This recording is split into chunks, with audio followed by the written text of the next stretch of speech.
দর্শক, প্রতিদিন এ সময় আমরা মুখোমুখি হই, আপনাদের মুখোমুখি হই বইমেলায়, পাঠকদের সঙ্গে মুখোমুখি হই লেখকদের সঙ্গে, এবং এই বইমেলার নানা টুকরো টুকরো গল্প, পাঠক সমাবেশের বইয়ের গল্প, এমনি সব গল্প নিয়ে আমরা হাজির হই পাঠক সমাবেশ পাঠকের গল্পে।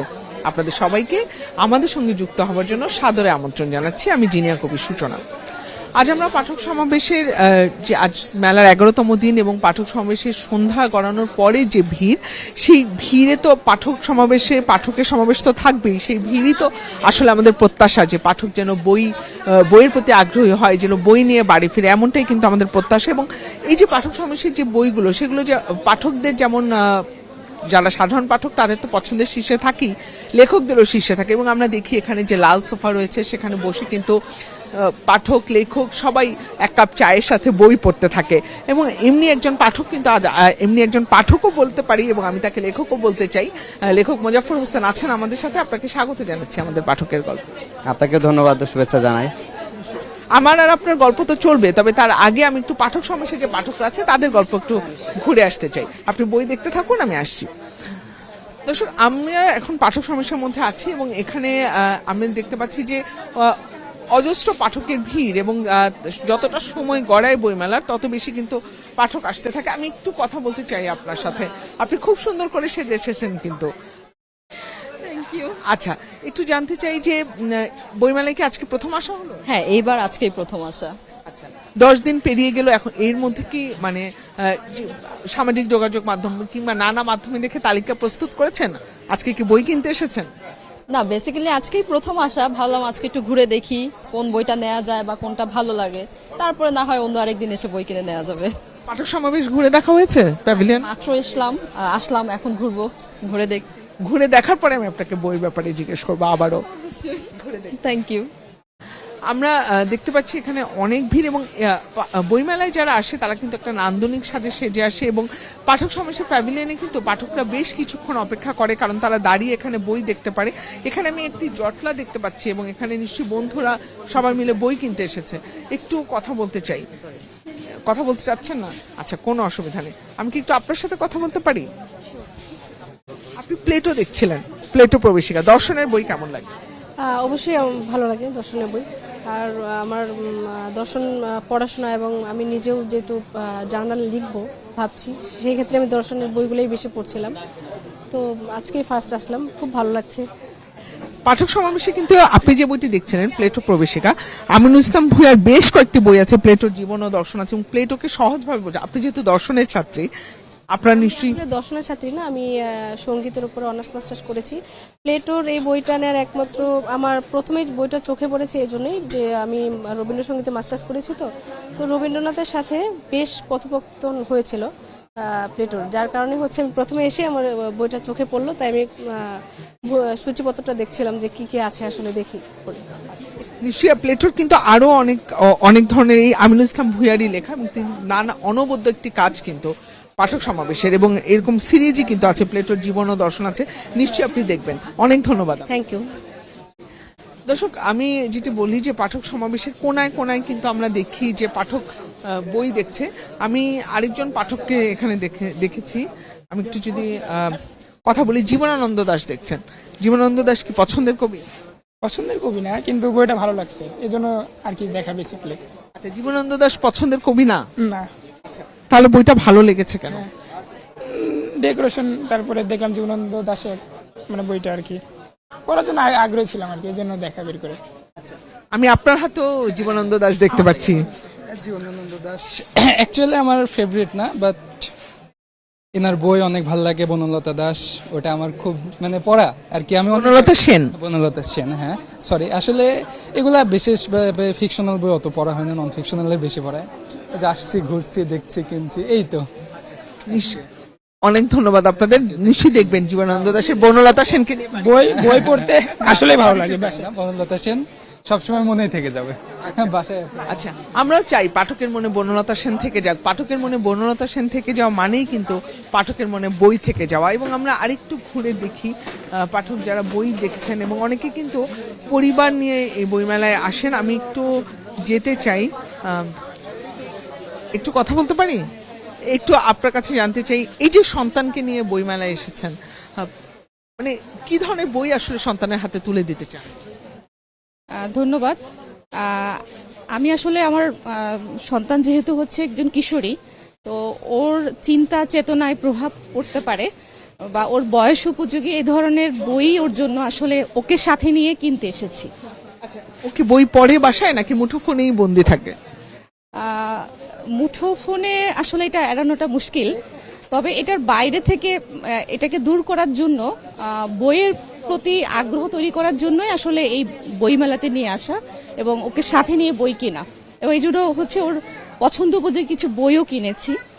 আর আমি মনে করি যে এই ধরনের বইমেলা বাচ্চাদেরকে আসলে বইয়ের সাথে মানে যেমন হচ্ছে গিয়ে বইয়ের ঘ্রাণটা নিতে যেমন উদ্বুদ্ধ করে, তেমনি বই প্রীতিও তৈরি করবে। পাঠক সমাজ থেকে কোনো বই কেনা হয়েছে বা কোনো বই পছন্দ হলো? পাঠক সমাবেশ থেকে এখন মাত্র ঢুকেছি, দেখছি যদি পছন্দ হয় নেব, আর ইতোমধ্যে অন্যান্য প্রকাশনী থেকেও কিছু বই ইতোমধ্যেই নিয়েছি। আমরা চাই আপনার সন্তানের হাতবন্দি আসলে বই হোক, মুঠোফোন না হয়ে। অনেক ধন্যবাদ। ধন্যবাদ আপনাকে। নিশ্চয়ই। আমি আর একজন পাঠকের সাথে একটু কথা বলতে চাই। তিনি দারুণ একটি বই দেখছেন, এই বইটি আমারও পছন্দের তালিকায় পাঠক সমাবেশের। এই যে ইতিহাস লিপি, পাণ্ডুলিপি, বই ও মুদ্রণ শিল্পের ইতিকথা, এই বইটি আপনি খুব মনোযোগ দিয়ে দেখছেন।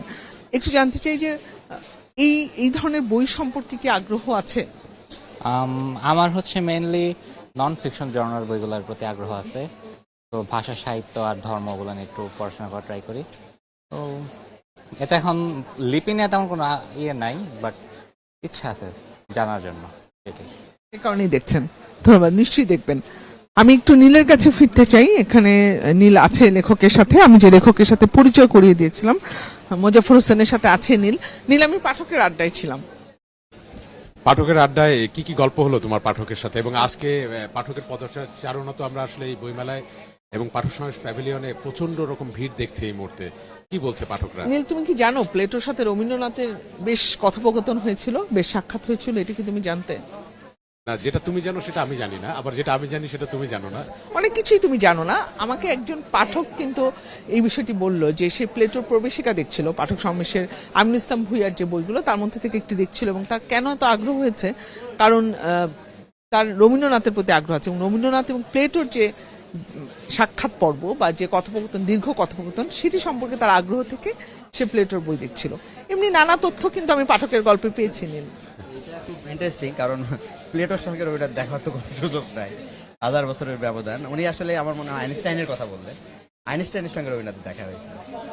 কিন্তু পাঠক কিন্তু আমাকে বলেছে প্লেটোর সাথে তিনি সঙ্গীতে তবে মাস্টার্স করছেন। মরমী মানুষ, তাদের সঙ্গে যেমন আমার সঙ্গে লালনের দেখা হতেই পারে, আপনার সঙ্গেও দেখা হতে পারে, ধরুন সক্রেটিসের সঙ্গে। তো সেই দেখা, ভাববাদী দেখা, সেই দর্শন নিশ্চয়ই রবীন্দ্রনাথের সঙ্গে প্লেটোর হয়েছে। আর লেখক যখন আসলে লেখে তার কল্পনার শক্তি দিয়ে লেখে, এবং সেই কল্পনার শক্তির কোনো কল্পনা হয়তো সেই পাঠককেও আসলে ভিতরে, মনের ভিতরে প্রবাহিত হয়েছে, সেটা পাঠকের কল্পনার রাজ্যেও হতে পারে। নীল, আমাদের কাছে আরো একটি বই আছে সূচনা, রইসউদ্দিন আরিফের রচনা সমগ্র, এবং এই বইটি সম্পর্কে বলবার আগে আরেকটি কথা বলতে চাই। সেটি হচ্ছে যে দেখো, এই পৃথিবীতে তো অনেক মানুষ আছে, তার মধ্যে কিছু মানুষ আছে যারা ইতিহাস তৈরি করেন এবং কিছু মানুষ আছে যারা ইতিহাস লেখেন। কিন্তু এরকম মানুষ যদি পাওয়া যায় যে ইতিহাসটা আসলে তৈরি করছে এবং তার কলমে আসলে সেই ইতিহাসটাকে লিখছে, রইসউদ্দিন আরিফ কিন্তু তেমনই একজন মানুষ। তিনি বামপন্থী রাজনীতির সাথে যুক্ত ছিলেন, এবং তিনি তার জীবন থেকে উঠে আসা যে ঐতিহাসিক গল্পগুলো, মানে সেইগুলো কিন্তু এই বইতে তুলে ধরেছেন। এবং এখানে দুটি গল্প পাবা, একটি হচ্ছে আন্ডারগ্রাউন্ড জীবন সমগ্র এবং আরেকটি হচ্ছে অগ্রন্থিত পেরুর গণযুদ্ধের কাহিনী। এই যে মানুষটা ইতিহাস দেখলো এবং ইতিহাস লিখলো, সেই কলমের তীক্ষ্ণতা আসলে কতটুকু? এটা আমাদের খুব সৌভাগ্য বলি, যখন কোনো রাজনৈতিক ব্যক্তিত্ব বা সংগ্রামী এরকম যারা ইতিহাসে নেতৃত্ব দেন, তারা যদি সুলেখক হয়ে ওঠেন, কারণ তাদের বয়ানে, কারণ ইতিহাসটা আমাদের বাংলায় খুব দুর্ভাগ্য যে ইতিহাস বিকৃতির ক্ষেত্রেও যারা পরবর্তী গবেষণার ক্ষেত্রে আসেন, তারা বেশিরভাগ সময় ইতিহাস নানানভাবে বিকৃত হয়ে যায়। কিন্তু যারা নিজেরা অনফিল্ড যোদ্ধা, কারণ আমরা যার কথা বললে রইসউদ্দিন আরিফ বাংলাদেশের ইতিহাসের একটা দুর্দান্ত একটা কালের সাক্ষী, এবং একই সঙ্গে তিনি মার্ক্সবাদী চিন্তক, এবং মার্ক্সবাদ নিয়েও তার পাঠক সমাবেশ থেকে অন্যান্য যে বই আছে সেখানেও মার্ক্সের জীবনী থেকে শুরু করে সমাজতন্ত্র নিয়ে তার চমৎকার বোঝাপড়া, এবং চমৎকার, তিনি তো আসলে গবেষক হিসেবেও খুব অগ্রগণ্য। এবং যে কথাটা বললেন যে আন্ডারগ্রাউন্ড জীবন, বাংলাদেশে আন্ডারগ্রাউন্ড জীবন বলতে আমাদের যে অনেক সময় আমাদের জেনারেশনে একটা ফ্যান্টাসিও কাজ করে যে কেমন ছিল সেই সময়টা, শিহরিত হই আমরা, পুলকিত হই। তো রইসউদ্দিন আরিফ কিন্তু সেই কালের সাক্ষী, যিনি তার নিজের গল্প, তার বন্ধুদের গল্প, সহকর্মীদের গল্প সেই সময়ের পুরো গল্পটা কিন্তু তিনি লিখছেন। একই সঙ্গে তিনি ইতিহাসে ফেরত নিয়ে যাচ্ছেন আমাদের বারবার, সেই কার্ল মার্কস থেকে শুরু করে ইতিহাসের যে দ্বান্দ্বিক বস্তুবাদের যে ইতিহাস এবং বিশ্বে যে চর্চা, সেই তার সঙ্গে আমাদের পরিচিত করাচ্ছেন। তো তাকে আমি বিশেষ করে আমি ব্যক্তিগতভাবে তার খুব ভক্ত পাঠক, এটুকু জানাতে চাই এই সুযোগ পেয়ে। না, আমিও ভীষণ রকম ভক্ত, কারণ ইতিহাস, তিনি আসলে ইতিহাসের সাক্ষী এবং তিনি হচ্ছে সেই ইতিহাসের লেখক। দারুণ একটি বই, রইসুদ্দিন আরিফের রচনা সমগ্র, এবং নিশ্চয়ই যারা এই মুহূর্তে শুনছে তারাও এই বইটির প্রতি ভীষণ রকম আগ্রহী হবেন। আর পাঠক সমাবেশের কথা তো আসলে বলাই বাহুল্য। যেমন রইসুদ্দিন আরিফের এই বইটির পাশাপাশি যদি আমি আরো একটি বইয়ের কথা বলি, যে আগুনের খেলা এবং অন্যান্য গল্প, ফজলুল বারী চৌধুরীর লেখা, এবং সম্পাদনা করেছেন আবুল আহসান চৌধুরী। মানে 90 বছরের আগের গল্প এই মুহূর্তে, মানে এই বর্তমান প্রেক্ষাপটে এসে রঙের মোলাটে আমার হাতে, মানে আমার মনে হচ্ছে যে আমিও বোধহয় প্রাচীন কোনো মানুষ। মানে এই বইটি হাতে নিলে মানে 90 বছরের আগে লেখা গল্পগুলো আপনি পাচ্ছেন। মানে এই বিষয়টা যদি আপনি একটু বলেন।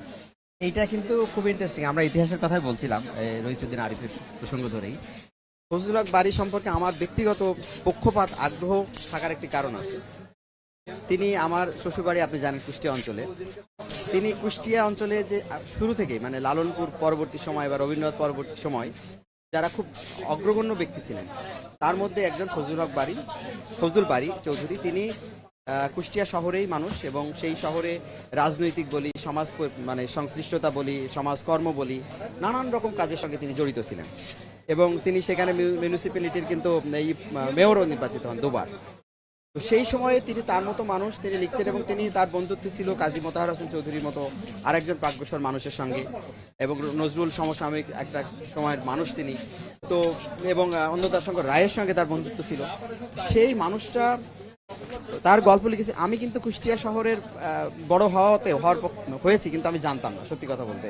এই অজ্ঞতা মূর্খতা স্বীকার করে নিয়েই বলছি যে আমি জানতাম, যেমন কুষ্টিয়াতে আপনারা জানেন যে খুব বিখ্যাত মানুষ, যার সাহচর্য বলি, সংস্পর্শ বলি, স্নেহ বলি পেয়েছি আমি, খুব ধন্য মনে করি, সেটা আবুল আহসান চৌধুরী, যার বই আজকে তার আবুল আহসান চৌধুরী স্যারকেও স্মরণ করছি। তিনি যদি শোনেন আমার কথা, স্যারের বাসায় গিয়ে বসে থাকতাম, পড়ে থাকতাম।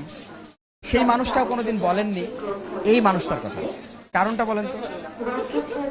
কারণ হচ্ছে যে ফজলুল বারী চৌধুরী এমনিতেই আসলে প্রচার বিমুখ মানুষ ছিলেন, এবং পাশাপাশি তাদের দুজনের মধ্যে বোধহয় একটা সম্পর্কও আছে। সম্পর্কটা এখানে মুখ্য।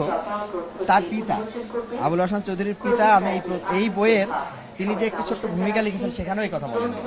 এইখানে আপনি পরবর্তীতে একটি চমৎকার ভূমিকা লিখেছেন ফজলুল বারী চৌধুরী, আমার খুব প্রিয় কথা সাহিত্যিক সৈয়দ মহিনুল ইসলাম স্যার। তো স্যারের গদ্যের মধ্যে আমি জানতে পারলাম যে তিনি তার পিতা, এবং তার যোগ্য সুযোগ্য সন্তান আবুল হাসান চৌধুরী। সেই সময়টার গল্প এবং সেই সময় তার যে নানান ব্যক্তির সঙ্গে তার যে সম্পর্ক, বন্ধুত্ব আমি বললাম, সেইটা থেকে আমি খুব পুলকিত বোধ করছি। বলছিলাম কুষ্টিয়ার কথা। দেখুন, কুষ্টিয়া লালন শাহ, কুষ্টিয়ার যদি আপনি কাঙাল হরিনাথের কথা বলি, কুষ্টিয়ায় আপনি দেখেন আবুল হাসান চৌধুরী তো পরের প্রজন্ম, তার আগে কিন্তু বাংলা সাহিত্যের বিখ্যাত লেখক কয়েকজন এই কুষ্টিয়ার সঙ্গে তার যুক্ততা ছিল। যেমন আমরা অন্নদাশঙ্কর রায়ের কথা বললাম, কর্মসূত্রে তিনি ছিলেন।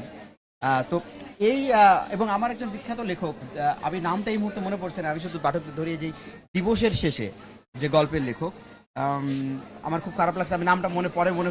আরেকজন আছে বিষাদ সিন্ধু, হ্যাঁ, মিন মোশাররফ হোসেন। অনেক মানুষ এই কিন্তু কুষ্টিয়ার যারা আছেন, তো তাদের মধ্যে আরো একজন ব্যক্তি সেই সময়েরই ফজলুল বারী চৌধুরী। তার লেখার মধ্য দিয়ে তাকে আবার উন্মোচন করব। এবং আরেকটা ছোট্ট প্রসঙ্গ, যে 1920-30 এই দশকটার সময় কিন্তু বাংলা গদ্যে আমরা অনেক মুসলমানদের পাচ্ছি যারা মোটামুটি ভাবে বলবো খুব অগ্রসর ছিলেন, কিন্তু বাংলা ছোট গল্পে আমরা কিন্তু খুব বেশি লেখক পাই না। তো সেই জায়গা থেকে আমি বলবো যে তাকে কিন্তু আমরা একটা জায়গা থেকে, এই যে ছোট গল্পের যে স্কুল, সেখানে কিন্তু তাকে আমরা অগ্রগণ্য মনে করি। আরেকজন লেখককে স্মরণ করি, ড্যাডি সমগ্র কিন্তু পাঠক সমাবেশ প্রকাশ করেছে। একই সময়ের কিন্তু তিনিও লেখক, এবং তিনি গল্প লিখেছেন, ছোট গল্প লিখেছেন। তো এটা আমার কাছে মনে হয় যে পাঠকদের কাছে এটি নতুন করে একটা উন্মোচনের মতোই, যে ইতিহাসের উন্মোচন, এবং একই সঙ্গে তখন ছোট গল্প কিভাবে লেখা হতো, কেমন করে লেখা হতো, এবং ছোট গল্পের বিষয়গুলো কি, কারা চরিত্র, এবং সেই সময় সমাজটাকে তিনি কিভাবে দেখেছেন, আমার মনে হয় খুব ইন্টারেস্টিং। আমি খুব মুখিয়ে আছি। বইটি আমি গতকালকে দেখেছি, হয়তো আমি আগামী 1 সপ্তাহের মধ্যে পড়ে মেলার শেষ দিকে আপনাকে আমার পাঠ অনুভূতিও জানাতে পারবো।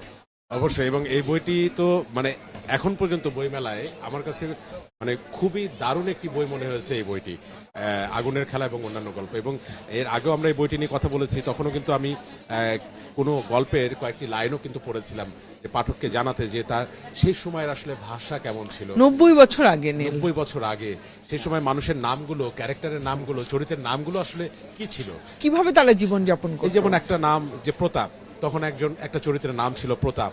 বৃষ্টি ভেজা, এই যে প্রতাপের কথাগুলি, বৃষ্টি ভেজা সন্ধ্যায় ফুটো চাল দিয়ে বৃষ্টির পানি পড়ে ভিজে যাওয়া বিছানায় শোয়া বসা অন্য দুজনেরও। মানে একটা কত বড় লাইন, এবং সেই লাইনের মধ্যে কত কিছু আছে। দেখো, প্রতাপের কথাগুলি, বৃষ্টি ভেজা সন্ধ্যায় ফুটো চাল দিয়ে বৃষ্টির পানি পড়ে ভিজে যাওয়া বিছানায়। কি দারুণ! আমি এই বইটি তো আমাকে নিতেই হবে সূচনা। এটা একটা দারুণ বই, এটা আমরা সেদিনও বলেছি নীল, এটা আমরা সংগ্রহে রাখবো। দারুণ বই। এবং আরো একটি বই আছে আমার সামনে, আমি দেখতে পাচ্ছি, সেটি হচ্ছে যে বইটি বাংলা একাডেমি সাহিত্য পুরস্কার ভূষিত হয়েছে 2016 সালে, সময়ের মোর্শেদ পথরেখা। শফিউল হাসানের সময়ের পথরেখা প্রথম খণ্ড। যদি বর্তমান সময়ের পথরেখার কথা আগে জানতে চাই, বর্তমান সময়ের পথরেখা আসলে কোন দিকে যাচ্ছে খুব সংক্ষেপে? এটা আমার মনে হয় যে আমরা সবসময় বর্তমানকে একটু দূরে গিয়ে দেখি, দূরবর্তী সময়। যেমন মোর্শেদ শফিউল হাসানের কথা বলছিলেন, তার আরও একটি বই সময়ের মুখোমুখি, এখানেই দেখছি আমরা।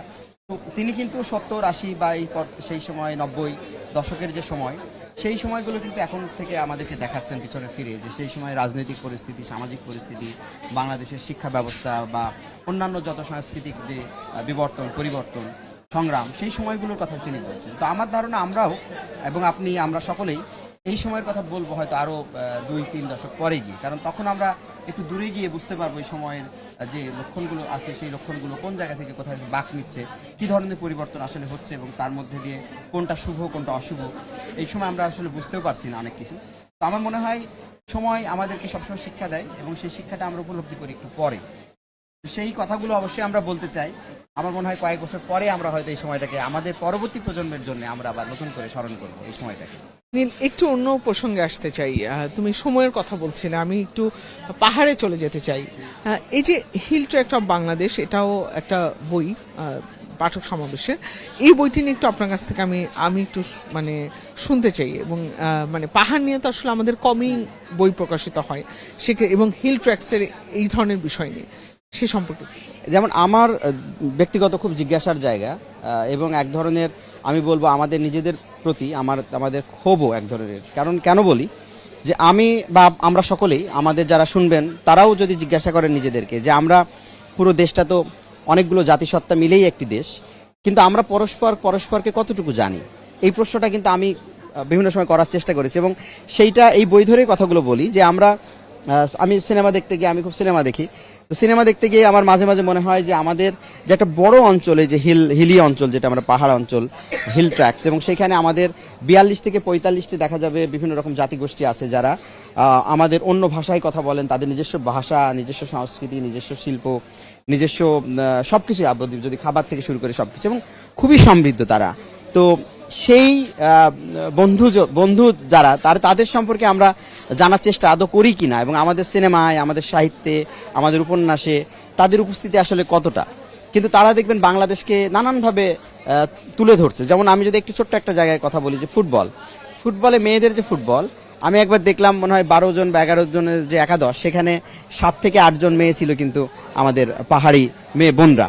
তো আমি সবসময় বলি যে তারা বাংলাদেশকে যতটা দেয় এবং আমাদেরকে যতটা দেয়, তার কি কিছুটা হলেও আমরা তাদেরকে দিচ্ছি কিনা, বরঞ্চ উল্টো তাদেরকে আমরা নানান সময় উপেক্ষা করছি, নানানভাবে নানান সংঘাত দ্বন্দ্বের দিকে তাদের ঠেলে দিচ্ছি।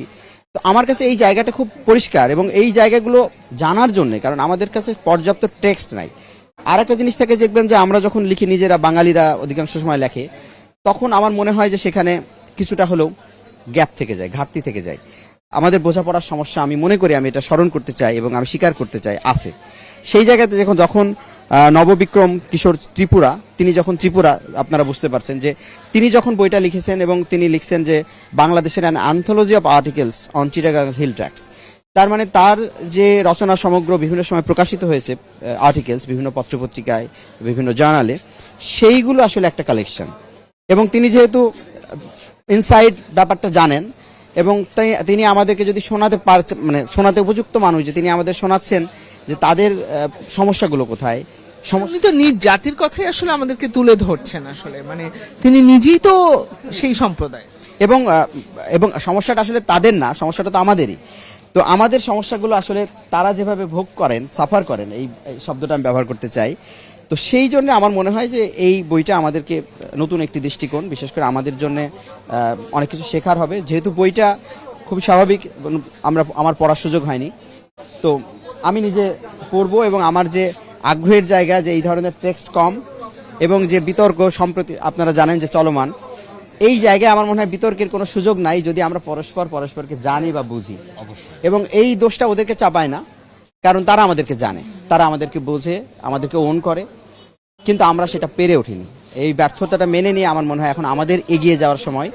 এবং আমাদের শুধু বাঙালি জাতিসত্তা না, ৭১ মুক্তিযুদ্ধের কথা যখন বলি আমরা স্মরণ করি এই যুদ্ধে। আমি শুধু একটা প্রসঙ্গ আপনাদেরকে একটু ধরিয়ে দিতে চাই গল্পে গল্পে। একজন মানুষ, ওরাও সম্প্রদায়ের, তিনি বুঝতেই পারছেন ওরাও মানে চাঁপাইনবাবগঞ্জ, রাজশাহী অঞ্চলের বা বগুড়া অঞ্চলের, বিশেষ করে বগুড়ার এই অঞ্চলটায় তিনি মুক্তিযুদ্ধে তীর ধনুক নিয়ে যুদ্ধ করেছিলেন তার ওরাও সম্প্রদায় নিয়ে। এবং তারপরে দেখা গেল কি ৭১-এর পর দেশ যখন স্বাধীন হলো তখন কিন্তু তাকে আর পাওয়া যায়নি। ৭১-এ যে মানুষটা ওই অঞ্চলের সবচেয়ে দুর্ধর্ষ যে ক্যাম্প পাকিস্তানের, সেই ক্যাম্পটা গুড়িয়ে দিয়েছিলেন তার সম্প্রদায়ের মানুষজন নিয়ে, ওরাও সম্প্রদায়ের মানুষজন নিয়ে, এবং তাদের অনেক মানুষ কিন্তু সেখানে শহীদ হয়। ৭১ ইতিহাসেও কিন্তু সেভাবে, ইতিহাসেও সেইভাবে, আমি যার কথা বলছি চিয়ারি বুধু, তাকে দিয়ে আনিসুল হক একটি উপন্যাস লিখেছেন। কিন্তু ৭১-এর পর কেন স্বাধীন দেশে থাকতে পারলেন না, প্রশ্নটা তো এইখানেই। থাকতে পারেননি মানে আমরা বাঙালিরা আমাদের জন্য, এটা বারবার জোর দিয়ে বলতে চাই, আমাদের জন্য থাকতে পারেননি। কারণ আমরা জানেন যে তাদের অনেকেরই এখনো ভূমির অধিকারী প্রতিষ্ঠিত হয়নি এই বাংলাদেশে। তো এই কথাগুলো আমাদের বলতে হবে এবং এই তাদের ত্যাগ এবং তাদের অর্জনের কথা আমাদের স্বীকার করতে হবে। তো সেই জায়গা থেকে আমার মনে হয় যে এই বইটি আমাদের খুবই যথোপযুক্ত সময়ে বইটি প্রকাশিত হয়েছে। এবং এই বইটি আমরা নববিক্রম কিশোর ত্রিপুরাকে ধন্যবাদ জানাই যে তিনি বিভিন্ন সময় লিখেছেন, লেখা প্রয়োজন, এবং সেই লেখাগুলোকে একসঙ্গে একটা অ্যান্থোলজি করা এবং ইংরেজি করার সুবিধা এটাই যে আমাদের নতুন প্রজন্ম, দেশের বাইরে যারা আছেন, যারা বাংলা ভাষায় হয়তো পড়েন না, ইংরেজিতে পড়েন, নন বেঙ্গলি যারা, সবার জন্যই আমার মনে হয় বইটি কাজে হবে। এবং একই সঙ্গে যদি এটা কখনো অনুবাদও বের হয় বাংলায়, পাঠক সমাবেশ সেই উদ্যোগ নেয়, তো ভালো, সেটাও বাড়তি পাওয়া আমাদের জন্য। দারুণ বলছিলেন আপনি, আমি মুগ্ধ হয়ে শুনছিলাম এবং শুনতে শুনতে আমার একটি প্রশ্ন মাথায় ঘুরপাক খাচ্ছে। সেটি হচ্ছে যে এই যে মোর্শেদ শফিউল হাসানের যে বই দুটির নাম আমি বললাম এবং যে বই দুটি সম্পর্কে আপনিও বলছিলেন যে সময়ের পথরেখা এবং সময়ের মুখোমুখি, এই যে অতীত সময়ের কথা, অতীত সময়টা আসলে কেমন ছিল, বিবর্তনটা আসলে কিভাবে এসেছে, সংস্কৃতিটা আসলে কেমন ছিল, এই বর্তমান সময়ে এই সময়ের পথরেখা কিংবা সময়ের মুখোমুখি, মানে বর্তমান প্রেক্ষাপটে অতীত সময়টাকে জানাটা কতটা জরুরি যেন ভবিষ্যতের সময়টাকে আমরা রক্ষা করতে পারি। অতীত ছাড়া আমার মনে হয় যে আমরা যদি একটা পায়ে সামনে যেতে চাই, আমাদের সবসময় অতীত যেতে হবে এবং পিছনে যাওয়া মানে আসলে সামনে যাওয়া। এই কথাটা আমার না, বিখ্যাত একজন মনীষী বলেছিলেন যে আপনি যখনই পেছনে হাঁটবেন জানবেন আপনি সামনে হাঁটছেন, মানে ইতিহাস চর্চার ক্ষেত্রে। এবং আমাদের মূল সমস্যাটা হলো আমরা ইতিহাস থেকে আমরা বিচ্যুত এবং আমরা অনেকটাই বলবো যে সেই কারণে কিন্তু আমাদের দ্রুত দেখবেন যে কোনো গুজবের মধ্যে ফেলা যায়। আপনাকে যে যা বলবো, আমাকে যা বলবেন আমি বিশ্বাস করবো, আমি তো জানি না যে এটা পরম্পরা কি, এটা আদৌ সম্ভব কিনা, এই প্রশ্ন আমার মধ্যে জেগে ওঠে না। ইতিহাসের জ্ঞান তো মানুষের মধ্যে প্রজ্ঞা জাগিয়ে তোলে এবং আপনি যে কোনো সময় প্রশ্ন করবেন যে আমাকে যেটা বলা হচ্ছে এটা যথার্থ কিনা। সেই জায়গা থেকে আপনি বলছেন যে যথার্থ একটি বিষয় যে সময়ের মুখোমুখি হওয়া এবং তার জন্য ইতিহাসের মুখোমুখি হওয়া এবং অতীতের মুখোমুখি হওয়া, এটা অপরিহার্য। এবং আমরা সময় একেবারে শেষের দিকে, ধন্যবাদ মোজাফফর হোসেন আমাদের সাথে কিছু গল্প ভাগাভাগি করে নেবার জন্য। এবং যেতে যেতে যে কথাটি আসলে সূচনা বলতে চাই যে আজ তো মেলার 11তম দিন, মানে 10 দিন পার হয়ে গেছে, এক সপ্তাহ পেরিয়ে গেছে। এবং গতকাল আমরা সেদিন যে বইটি নিয়ে কথা বলছিলাম, স্বরূপ কথা, বইটি কিন্তু আসানুজ্জামানের, সেই বইটি কিন্তু গতকাল ছিল পাঠক প্রিয়তার শীর্ষে এবং সর্বাধিক বিক্রিত বই। এবং তার আগের দিন আমরা বলছিলাম, কিছুক্ষণ আগে যে বইটি নিয়ে কথা বলছিলাম যে আগুনের খেলা এবং অন্যান্য গল্প, এবং এর আগে হচ্ছে আগের দিন হাজার বছরের বাংলা কবিতা, যেটা কিন্তু এখনকার বর্তমান সময়ের পাঠক কিন্তু এখনো আসলে বগলদাবা করে নিয়ে যাচ্ছে। শহীদুল জহির উপন্যাস, সেটিও কিন্তু পাঠকপ্রিয়তার শীর্ষে ছিল 7 তারিখে, 6 তারিখে ছিল কবি, 5 তারিখে ছিল দৃষ্টি প্রদীপ, যা ক্লাসিক সিরিজের ভিতরে পড়ছে, এবং 4 তারিখে ছিল মৌলানা জালালউদ্দিন রুমির বইটি, আর 3 তারিখে আরজ আলী মাতব্বর, 2 তারিখে লালন সমগ্র, এবং একদম শুরুর দিন অবরোধবাসিনী কে সবচেয়ে বেশি ভালোবেসেছে পাঠকরা।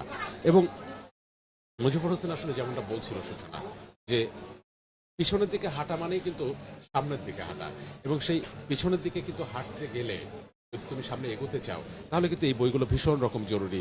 যে সময়ের মুখোমুখি, কিংবা আরেকটি বইয়ের কথা যদি বলি, সময়ের পথরেখা, কিংবা গল্প হোক, ছোট গল্প হোক, তারপরও আগুনের খেলা এবং অন্যান্য গল্প, কারণ 90 বছর আগের লিখে যাওয়া মানুষের গল্প এটি।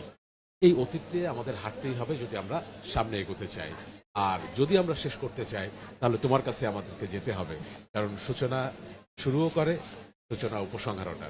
তাহলে নীল সবই আমার করতে হচ্ছে, যদিও সবই একদিন গল্প হয়ে যাবে, তাই গল্পটাই আসলে মূল, গল্পটাকেই ধরে রাখাটা মূল। এ কারণেই আমরা পাঠক সমাবেশ, পাঠকের গল্পে প্রতি বছর প্রতিদিন আপনাদের সাথে হাজির হই বইমেলায়। আগামীকালও থাকবো আমরা, আপনারাও থাকবেন আমাদের সাথে। আজকের মতো বিদায় নিচ্ছি।